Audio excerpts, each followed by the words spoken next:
Alianza kwa dharau za kawaida. Mke wangu, nipikie chakula cha kazini. Sina muda wa kupika mimi, nina mambo mengi ya kufanya. Akazidi kumdharau mumewe kwa kukaa mbali naye na kuchati muda wote.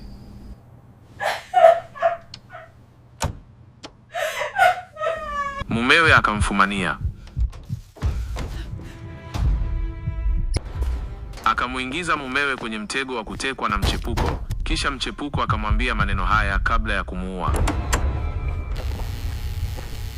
Nilitamani ufe, lakini nikagundua kutamani ya kutofanya wewe kufa. Ni lazima nichukue hatua sasa.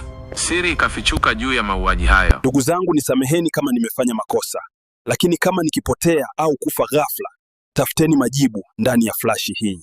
Kabla ya kuanza hadithi hii, gonga like mwanangu, gonga kabisa. Kisha niambie kwenye komenti umependezwa na nini kwenye hii hadithi. Bila kupoteza muda, tuanze. Sauti ya mpigaji gitaa wa mtaa wa Mwananyamala ilipenya kupitia madirisha ya nyumba ya kupanga. Dani alikuwa amekaa sebuleni, meza ya plastiki mbele yake ikiwa na chai iliyoisha joto. Macho yake yalikuwa yamejaa fikra nzito, akimtazama mke wake Ana aliyevaa gauni jeupe, akitizama video kwenye simu yake, huku akicheka peke yake. Dani alitabasamu kwa mbali, lakini ndani yake, moyo wake ulikuwa na maswali mengi. Alimuita. Ana, mbona siku hizi hunijali sana, huniandalii chakula changu cha kazini? Aliuliza kwa upole, akiwa anavuta pumzi ya kina. Ana alitazama juu, akipiga kijicho. Unaumwa na njaa? Si nilikwambia upike mwenyewe siku hizi, nipo bize sana. Dani alinyamaza.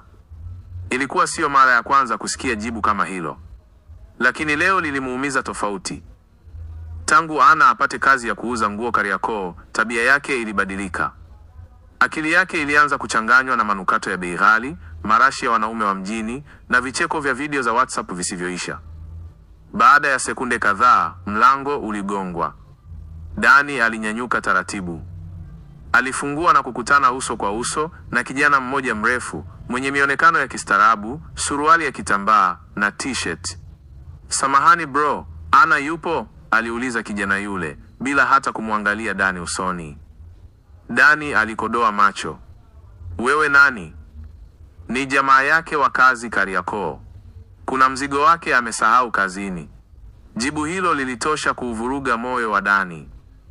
Ana alikuja haraka, macho yakiwa na woga wa siri, lakini alijitahidi kutabasamu. Asif, mbona umeleta hadi hapa? Si nilikwambia nitaipitia kesho? Nilikuwa napita maeneo haya, Asif alijibu, macho yake yakipenyeza ndani ya nyumba kana kwamba alitaka kuona zaidi ya anachopaswa kuona. Dani alijaribu kujizuia, lakini sauti yake haikuficha hasira. Haya mambo ya kuleta mizigo hadi kwa mume wa mtu sio ustaarabu bwana. Asifu alitabasamu, tabasamu lililojaa dharau iliyopakwa upole. Pole kaka, sitarudia.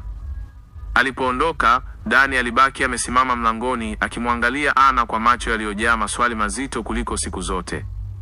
Ana alimtazama na kusema kwa sauti ya ukali, usianze kuleta mambo yako ya wivu hapa nyumbani.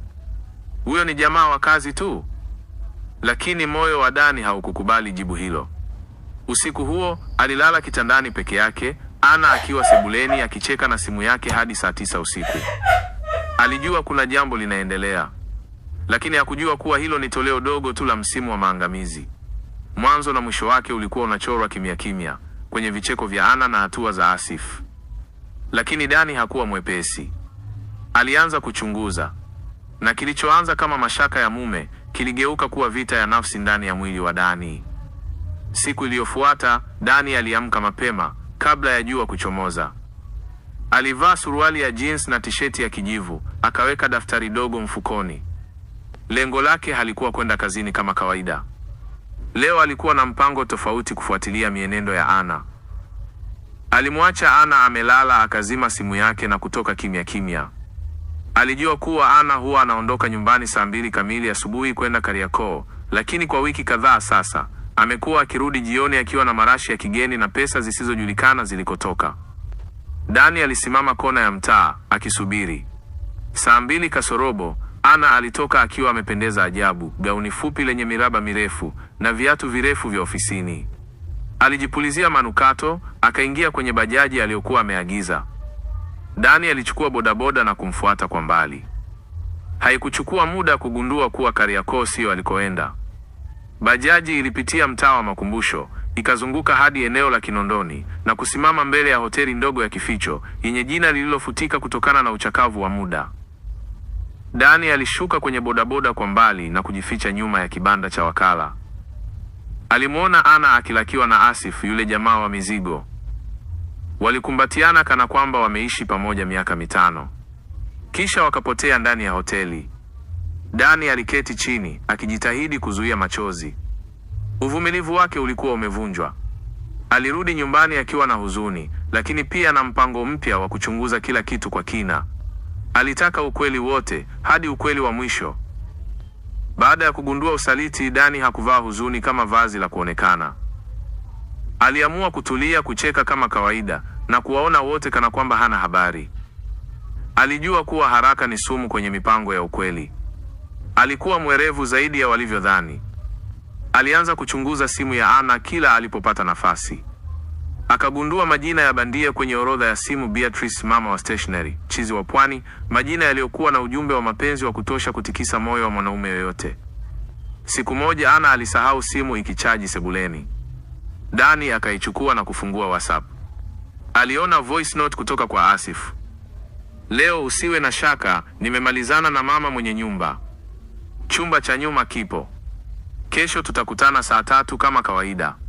Ukichelewa, nitakuonyesha jinsi ya kuadhibu wanawake wenye waume zao. Nitaipiga mpaka ilie. Macho ya Dani yalitoka machozi. Aliituma voice note hiyo kwenye simu yake ya pili ya kizamani aliyokuwa anatumia kama kumbukumbu. Ushahidi ukawa umekamilika.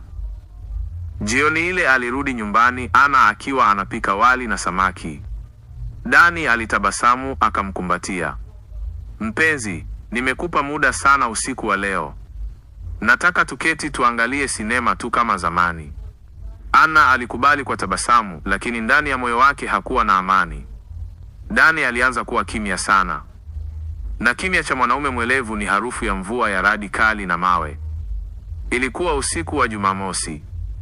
Dani alikuwa amekaa sebuleni na redio ikiwa inacheza taarab kwa sauti ya chini. Ana alikuwa chumbani akijiandaa kwa kikao cha harusi alichosema kinafanyika kwa rafiki yake Sinza. Lakini Dani alikuwa tayari kashaandaa mpango. Alikuwa ameweka kifaa kidogo cha kurekodi sauti kwenye pochi ya Ana. Alinunua kifaa hicho kwa msaada wa rafiki yake wa zamani aliyekuwa fundi wa vifaa vya usalama Kariakoo.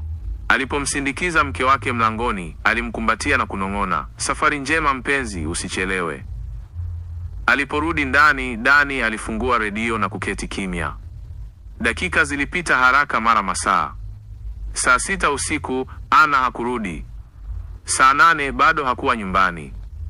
Asubuhi, kabla ya kurudi, Dani alikuwa tayari amekopi mazungumzo yote aliyorekodi, kila sauti, kila kilio cha raha, kila matusi aliyomtaja mume wake kwa Asif.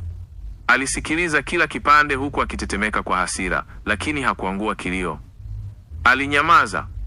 Alimeza maumivu yake kama mtu aliyemeza ugali wa moto. Wakati Ana aliporudi, Dani alitabasamu. Karibu nyumbani mama. Harusi iliendaje? Ana alitetemeka. Ilienda vizuri tu. Kulikuwa na watu wengi. Dani alinyamaza. Alijua sasa sio tu kwamba alisalitiwa, bali alikuwa anaishi na mtu aliyejificha nyuma ya sura ya upendo. Lakini bado hakufanya chochote. Alikuwa na mpango mkubwa. Na huo mpango ulikuwa haujaanza hata kidogo. Miezi 2 ilipita. Dani alibaki mpole, mtulivu, lakini hakuacha kuchunguza. Alianza kuwaandikia ujumbe ndugu zake wa karibu, hasa kaka yake mkubwa, kuwa likitokea jambo lolote la ajabu, wasimwangalie Ana kama mwanamke dhaifu, bali watumie akili kutaka kumjua. Aliandika barua moja nzito, barua ya ushahidi. Akaiweka kwenye jalada lenye nakala za voice note, picha za hoteli aliyowahi kwenda Ana, na ujumbe wa WhatsApp. Akaificha kwenye kabati lake la nguo za zamani. Alijua siku moja inaweza kuwa ni silaha ya mwisho. Siku moja, akiwa anakula chakula na Ana alinyanyuka kwenda jikoni. Simu yake iliita. Dani alichukua na kuona ujumbe. Natamani hata leo nisikie mumeo kafa, tuishi wote. Dani hakushtuka sana. Alitabasamu. Akajua mwisho umekaribia. Si wa ndoa tu, bali huenda mwisho wa maisha. Aliamua kitu kimoja, kuingia kwa Asif uso kwa uso, mwanaume kwa mwanaume. Lakini hakujua kuwa alichokuwa anakwenda kukutana nacho hakikuwa mwanaume tu. Alikuwa anakwenda kukutana na adui aliyeshajipanga kumwondoa duniani. Na pale Mwananyamala, kwenye kona ya giza ya mtaa wa Suna Road, msiba wa kwanza haukuwa wa Dani tu, bali msiba wa mtu aliyempenda mwanamke na kumpa imani kwa upendo wa kweli. Wakati mwingine adui yako si yule anayekuchukia, bali anayekupenda kwa maslahi. Dani alijua kwamba asipokutana na Asif uso kwa uso, hatopata jibu kamili. Alitaka kuona macho ya mwanaume aliyekuwa akiingilia ndoa yake, japo mara ya mwisho.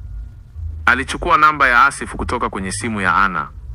Akatuma ujumbe: nataka tukutane mwanaume kwa mwanaume, uso kwa uso, sifi kwa fujo. Naomba nikuone kesho saa 10 jioni, pale kwenye uwanja wa wazi wa Mikoroshini. Asif alijibu haraka: umechelewa bro, lakini njoo. Saa 10 kamili, Dani aliwasili na suruali yake ya kaki na shati la bluu. Alikaa kwenye benchi la mti. Dakika chache baadaye, Asif alitokea akitembea kwa madaha kama simba aliyezoea kuwinda. Akaketi kwa ujasiri bila aibu. Asif, Dani alianza, wewe unajua huyu mwanamke unayemlilia kila siku ni mke wa mtu? Asif alitabasamu, akakaa sawa, kisha akajibu, sawa, lakini usisahau, mke wa mtu huibiwa na yule anayemjali zaidi. Maneno hayo yalimuumiza Dani kama sindano ya sumu. Lakini alijizuia. Akasema kwa sauti ya chini, siku moja utamuelewa mke wa mtu ni nini, ila si leo. Dani aliondoka bila ugomvi. Lakini nyuma ya pazia, Asif alikuwa ameshajipanga kwa hatua kubwa zaidi. Akampigia Ana usiku ule na kusema, nimeongea na mumeo. Anaanza kushtukia mambo. Naona tukisubiri sana tutachomeka. Na hapo ndipo Ana alitamka kwa mara ya kwanza kwa sauti ya baridi, kama ikibidi afe basi afe. Sina cha kupoteza. Na huo ukawa mwanzo wa mpango hatari zaidi katika maisha ya Dani. Mipango ya kishetani hufanywa usiku, lakini matokeo huonekana mchana. Mpango ulianza taratibu. Ana alianza kumwekea Dani chakula chenye ladha isiyo ya kawaida. Mara tumbo linamuuma, mara anatapika. Lakini hakuona dalili za kawaida za sumu. Hakuwa anajua kuwa sasa alikuwa akipewa dawa za kisaikolojia zinazolenga kumfanya afarakane na akili zake. Alihisi kuchanganyikiwa. Alianza kusahau vitu, kuona ndoto mbaya usiku. Wakati mwingine alishtuka ghafla, akiwa anapiga kelele kana kwamba alikuwa vitani. Marafiki walipojaribu kumshauri kwenda hospitali, Ana alimshawishi kuwa ni msongo wa mawazo kazini. Lakini Dani hakuwa mpumbavu. Alianza kuweka kumbukumbu ya kila chakula, kila tukio, kila hisia. Alichunguza kila dawa aliyokuwa akipewa. Na usiku mmoja, alijifanya analala mapema. Alimwona Ana akimwaga unga wa kijani kwenye kikombe cha chai aliyokuwa ameandaa kwa ajili yake kesho asubuhi. Alipomshtukia, alifunga macho kwa makusudi. Ana aliondoka sebuleni kwa utulivu, akidhani Dani hajagundua chochote. Dani aliamka usiku na kumimina chai hiyo. Akaiweka kwenye chupa ya plastiki, kisha akaamua kumpelekea fundi wa maabara asubuhi inayofuata. Matokeo yalipokuja, moyo wa Dani ulisimama kwa sekunde kadhaa. Hii ni aina ya antidepressant kali inayoathiri akili ya mtu, humfanya awe na hofu zisizoeleweka, hasira ya ghafla na mawazo ya kujiua. Hapo ndipo Dani alijua hakuwa tu akisalitiwa kimwili pekee. Alikuwa anauawa polepole. Mchepuko si tu anayeiba penzi, anaweza pia kuiba pumzi yako. Dani aliamua kucheza mchezo wa mwisho wa kimya kimya. Alianza kuandika ushahidi wake wote, video, voice notes, majina ya dawa, muda wa matukio, kila kitu. Kisha akatengeneza flash drive na kuiweka kwenye kopo la chai, kopo ambalo Ana hakuwa akilifungua kamwe. Kama kingetokea chochote alikuwa amejiandaa. Lakini usiku mmoja, wakati Dani akiwa kazini, jirani mmoja alimpigia simu kwa haraka. Dani, kuna watu wawili wameingia nyumbani kwako kwa nguvu. Nadhani wamekuja kukuibia au kukufanya kitu kibaya. Mbona wanavunja kabati zako? Dani alishtuka. Alikuwa kazini Salenda. Akaazima bodaboda ya dereva wa kampuni, akapiga mbio hadi Mwananyamala. Alipofika, nyumba ilikuwa kimya. Mlango wake ulikuwa umefunguliwa nusu. Akainama na kutembea taratibu. Akapiga hatua chache ndani, Ghafla kitu kizito kikampiga kichwani. Giza, kimya, giza, kimya. Siku ukikutana na giza la hila, utajua kuwa si kila usiku unahitaji usingizi. Dani aliamka akiwa kwenye giza, mikono ikiwa imefungwa nyuma kwa waya wa plastiki. Alikuwa ndani ya chumba kisicho na dirisha, sakafu ya zege, taa ya buluu iliyomulikwa juu. Alisikia sauti ya Asif. Niliwahi kutamani ufe, lakini nikagundua huwezi kufa kwa matamanio yangu pekee, ni mpaka nifanye vitendo, na sasa upo njiani kufa. Asif alimsogelea, akamshika Dani kwa uso. Kama mkeo mwenyewe amesema hawezi kuishi na wewe, mimi ni nani nikatae? Macho ya Dani yalikuwa na uhai wa mwisho. Lakini hakukata tamaa. Akasema kwa sauti dhaifu, mwanamume haishi kwa mapenzi ya mdomo, huishi kwa heshima na ukweli. Siku moja utajua maana yake. Asif alicheka. Wewe umezidi kuwa muhenga bana, wewe mshamba kila kitu, ndo maana hata mkeo tunamnyandua. Kisha Asif akaondoka. Na saa chache baadaye, Dani hakuonekana tena. Mwili unaweza kufa, lakini ukweli huibuka hata kwenye kaburi lililofukiwa vizuri. Siku 3 baadaye, mwili wa Dani ulipatikana umeokotwa kwenye mtaro uliopo maeneo ya Mbezi Mtoni, ukiwa hauna jeraha lolote la wazi, lakini damu yote ikiwa imekaukia ndani. Wataalamu walishindwa kuelewa sababu ya kifo. Ana alipokea taarifa akiwa baa. Alilia mbele za watu, akapiga kelele za huzuni, akapewa rambirambi. Lakini ndani ya nafsi yake alikuwa na utulivu wa ajabu. Asif na Ana walikutana usiku wa mazishi. Walikumbatiana wakipanga kuanza maisha mapya. Walikuwa huru sasa. Hawakujua kuwa flash drive iliyokuwa ndani ya kopo la chai ilikuwa tayari imegunduliwa na kaka wa Dani aliyekuja kuchukua nguo za Dani baada ya msiba. Ndani ya siku chache siri zote zilianza kufichuka. Kaka wa Dani aliyejulikana kwa jina la Nuhu alikuwa mtu wa kazi sana, mkimya lakini mwenye akili ya haraka. Wakati wa usafi baada ya msiba, alipokutana na kopo la chai lililokuwa limefungwa vizuri, moyo wake ulimuuma. Alihisi Dani alikuwa ameacha ujumbe mahali. Ndani ya kopo alikuta flash drive ndogo ya kijani. Hakuisema kwa mtu yoyote. Usiku ule, alichukua laptop ya mtoto wake na kuifungua flash drive hiyo. Hakuamini macho yake. Ulikuwa ushahidi wa kila kitu: rekodi za sauti za Ana na Asif, picha za hoteli, majina ya dawa, ujumbe wa vitisho, na hata voice note ya Dani aliyorekodi usiku kabla hajapotea. Ujumbe huo ulisema, ndugu zangu, nisameheni kama nimefanya makosa, lakini kama nikipotea au kufa ghafla, tafuteni majibu ndani ya flash hii. Si ajali, si msongo wa mawazo, ni mauaji. Nuhu alifunga laptop kwa mikono inayotetemeka. Machozi yalimtoka kimya kimya. Alijua kazi ya kaka yake haijakwisha. Ilikuwa imeanza rasmi. Kesho yake asubuhi, Nuhu alitembea hadi kituo kikuu cha polisi cha Oyster Bay. Alimkabidhi afande mmoja mzee mwenye utulivu wa ajabu flash drive hiyo pamoja na maelezo yote. Maofisa wa upelelezi wakaanza kazi kimya kimya. Walichunguza kumbukumbu za simu za Dani, rekodi za miamala ya hoteli, CCTV za eneo la Kinondoni, na hata kamera ya mtaa iliyomwonyesha Dani akivutwa ndani ya nyumba moja usiku wa tukio. Ushahidi ukawa mzito kupita kawaida. Baada ya siku 4 tu, askari waliwavizia Ana na Asif walipokuwa wakitoka mgahawani Mikocheni. Walikamatwa papo hapo. Kwanza walikana, lakini walipoonyeshwa baadhi ya rekodi, macho yao yakawaka. Ana alianza kulia kwa hofu. Asif alijifanya mjanja, lakini rekodi ya voice note aliyotuma mwenyewe ikisema, natamani mumeo afe hata sasa, tubaki wenyewe, ikakamilisha kesi. Haki ya marehemu huishi kwenye midomo ya wale waliobaki. Habari za kukamatwa kwa Ana na Asif zilisambaa kama moto porini. Wananchi walikusanyika mahakamani kusikia kesi ya mke na mchepuko wake kumuua mume wa ndoa. Kila mtu alihisi machungu. Kila mmoja alijiona kwenye viatu vya Dani, mwanaume aliyependana kwa dhati, lakini akapewa kifo badala ya mapenzi. Mahakama ilipokea ushahidi wote. Wakili wa serikali alisimama na kusema, Mheshimiwa Jaji, mauaji haya ni ya kisasa, lakini ya kinyama kuliko hata kuchoma mtu moto. Walimtesa kiakili, wakamharibu kisaikolojia, na kisha wakamfanya aonekane kama mtu aliyekufa kwa msongo wa mawazo. Ana alilia mahakamani. Alitaka kuonekana hana hatia. Lakini wakati Asifu aliposimama na kusema, Ni yeye alitaka tumuondoe Dani. Nilipinga mara ya kwanza.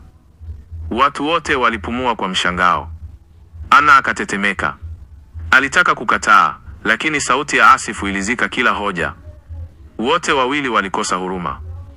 Ukipanga kifo cha mtu, jiandae na kaburi lako pia. Hukumu ilitolewa wiki 3 baadaye. Jaji akasema, kwa kosa la kula njama, kutumia sumu ya kisaikolojia na mauaji ya kudhamiria, mahakama hii inawahukumu Anna na Asif kifungo cha maisha gerezani bila msamaha. Kilio kilisikika mahakamani, si cha huruma kwa watuhumiwa, bali cha huzuni kwa Dani, ambaye aliweza kuona kifo chake kikimjia polepole, lakini bado akaamua kutunza heshima ya ndoa hadi mwisho. Anna alipigwa na butwaa. Alijua maisha yake yameisha. Hakuna tena mavazi ya Kariakoo, hakuna tena lipstick za bei ghali. Alibaki na sare ya rangi ya majivu, akilini akiwa na kosa lisilosahaulika, kumuua mtu aliyempenda kuliko familia yake. Asif naye alibaki na chuki ya mtaa mzima. Aligeuka adui wa taifa. Hakuna aliyeamini mwanaume anayeweza kupora mke wa mtu na kumuua mumewe kisha aendelee na maisha kama kawaida. Wema hulipwa na Mungu, lakini uovu hukulipa hapa hapa duniani. Miaka 2 baadaye, gerezani, Anna alipoteza fahamu mara 2 kwa msongo wa mawazo. Asif aliwahi kuchomwa na kijiko cha moto na wafungwa wenzake waliomchukia. Maisha yao yakawa kama sinema ya mateso isiyoisha. Nuhu, kaka wa Dani, alisimama siku moja mbele ya kaburi la mdogo wake, akasema kwa sauti, umetendewa ukatili, lakini umeacha urithi mkubwa. Umenifundisha kuwa sio kila anayesema nakupenda anakupenda, na sio kila kimya ni upole. Kimya kingine ni maandalizi ya msiba. Hadithi ya Dani haikusahaulika. Ilifundisha jamii, sio kila anayesema anakupenda anakupenda wewe, wengine wanakupenda kwa ajili ya maslahi yao binafsi. Asante sana kwa kufuatilia hadithi hii. Niandikie ulichojifunza kwenye komenti. Usisahau kulike na kusubscribe ili uwe wa kwanza kupata video zetu. Bye bye.